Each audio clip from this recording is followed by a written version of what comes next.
So Thomas Aquinas, yes, here it is. The Jesuit, the Victorian Jesuits, 1800s, Gerard Manley Hopkins. The faculty of hearing serves us. We've heard the truth from Christ himself in terms of sight and being blind two ways. Christ did not show himself to be God on the cross, and Christ does not show himself to be God in the host. Though there are miracles, including a recent one, and I leave a link down below, with just happened in Indianapolis, and they're in March, and it's under investigation. But there's plenty others. There's a whole book of Eucharistic miracles that's still Joan Carroll, if I remember right. So pulling out an excerpt of Aquinas, and this is where we're going to go with some of those remarks. Seeing, touching, tasting are in thee deceived. How says trusty hearing, that shall be believed? What God's Son has told me, take for truth I do. Truth himself speaks truly, or there's nothing true. When he says, this is my body, this is my blood, we take that for truth. We see, himself, he's on the cross naked and tortured. And he says, I and the Father are one. How long have you been with me that you don't know that? We take it for true, even though our senses deceive us. Yeah, I mean, and it is interesting because he intentionally, the incarnation made seeing, touching, hearing the God-man real, objective. There were, at least hundreds, if not thousands, of individual persons who actually did see, actually did touch, actually did hear. And yet, and this is where we talk about that element of being able to enter into something. You can have a greater awareness through the abstraction than you can through the reality, right? Because people did see and they didn't believe. And yet a man like St. Thomas Aquinas, in pondering the Eucharistic species, comes to a far greater understanding. We are able to, through his, profound and I think really grace-filled understanding of being able to read Aristotle, right? His immediate awareness of the reality of nature gave him an ability to offer to all of us a way that we can engage with accident and an essence, right? He really was able to open eyes to that. And just that line, you're right.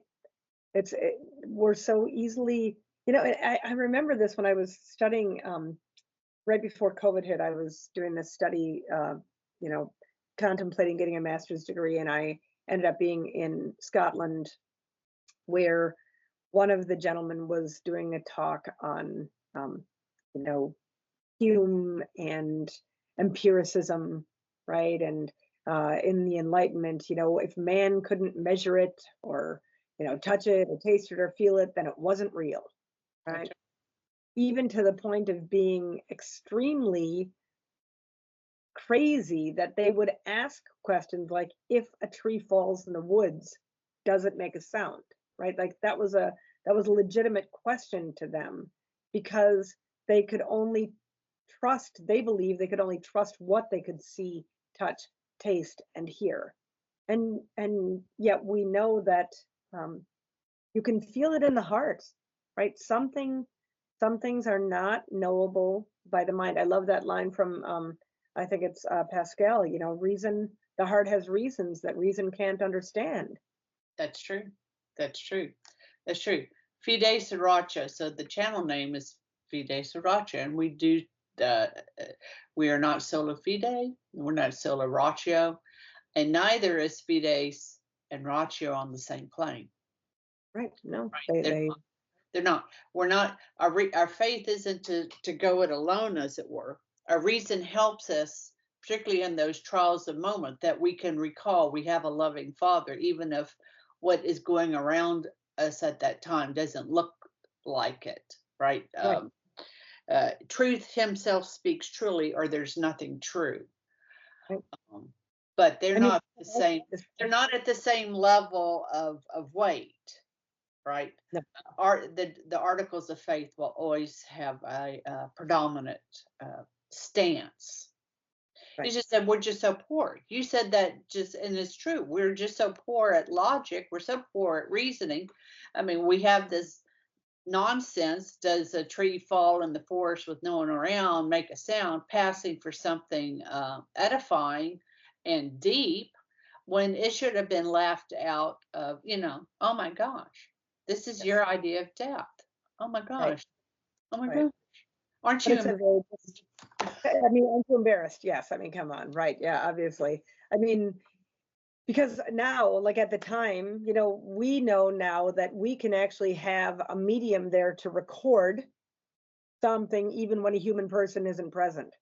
You know what I mean? Like we can do things that they were not able to do, right? They could only record it if they were there. We can record it now if we're not there. But I do think that there's an element here that, and I think that it's a little bit true with poetry too, is that it's faith seeking understanding, right? You have to engage the poem with the belief that there's something there. Yes, yes. And if you start with someone who's actually, pick a mentor. And I think Sally Reed's a great mentor, because they're tacky little poets. We'll all be like in any field. They're tacky ones. Here are some great ones who've stood the test of time, and they've stood the test of time because so many people have found truth to it. Right. And now there's more here. You have a confidence, a certitude about that. Right. Yeah. Oh, And the exegesis of it too, the drawing out of the meaning that goes beyond just the concrete reality of the poem, right? That exegesis where you really yes. try and imbue more meaning to it. Well, that process is personal, right? I mean, poetry in general can speak to the human heart, but the human heart hears in its own pitch, shall we say. And she'll point to that. And perhaps I will come to it, but so if that's the case, we'll repeat ourselves. But she'll say that is a stumbling block for a lot of people with poetry, because they haven't gotten the right answer. Remember, that's one of the antonyms. It's not a riddle with one answer, like these clever little This is not a math equation. It's not a math equation. The fox goes over, the chicken goes over, the whatever. It's not that. Right. It's not that. No. Okay, friends, let us pick up Therese of Lisieux in the next episode. Till then, Fides et Ratio.